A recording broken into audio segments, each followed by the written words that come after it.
Usisahau kushare, kusubscribe na kulike. Okay, kwa majina naitwa Laurencia Daudi Nyanzandoba. Ni afisa muuguzi lakini pia ni kiongozi wa wodi ya wamama ya kujifungua. Hapa kwenye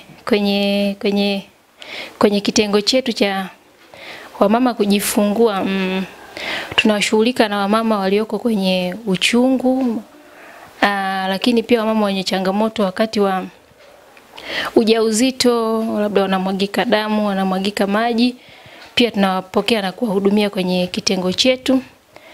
Mama mwenye aliyeko tayari kujifungua, yani mama aliyeko kwenye uchungu, tunampokea kwenye hatua zake za mwanzo, tunampima, tunamshughulikia.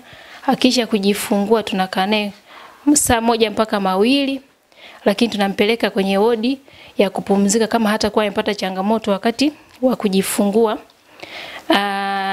Tunampeleka kama atakuwa amepata changamoto wakati anajifungua, tunampeleka wodi ya maternity ambapo anaweza kupata uangalizi wa karibu pamoja na matibabu na vipimo vingine vya muendelezo. Lakini kama atakuwa amejifungua kawaida na mtoto yuko sawa sawa, anaenda wodi ya kupumzika ambao kutakuwa na nurse pia anaangalia na kufanya postnatal care ambao ni huduma ya baada ya kujifungua. Ndio kwa anakaa kwetu hapa mama mjamzito toka tunampokea anapojifungua na mtoto wake, tunakaa naye kwa masaa 48 akiwa chini ya uangalizi. Ndio baadaye kama atakuwa ameendelea vizuri au amekizi vigezo vya kuruhusiwa, basi mama ataruhusiwa kwenda nyumbani. Ndio, karibuni sana. Ni wito wangu sasa kwa wamama wajawazito, wababa wanaotarajia kupata watoto, lakini na wengine pia walioko kwenye vijiji, vitongoji jirani au wowote ambao watafikiwa na sauti hii. Ni wito wangu kwao kuacha matumizi ya madawa ya kienyeji.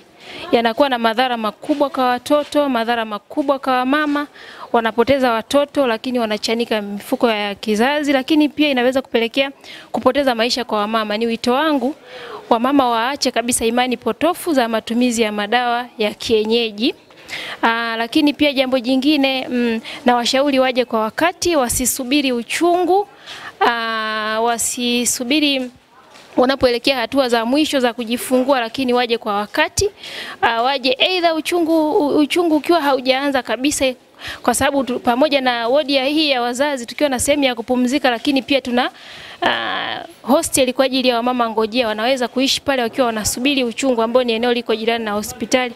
Kwa ni hima kwa jamii nzima na watu wote wa halmashauri ya Sengerema, lakini na wengine wote watakaofikiwa na sauti hii wafike hospitali kwa wakati kwa ajili ya maandalizi ya kujifungua. Pia tunawakaribisha sana kwenye hosteli yetu ya mama ngojea.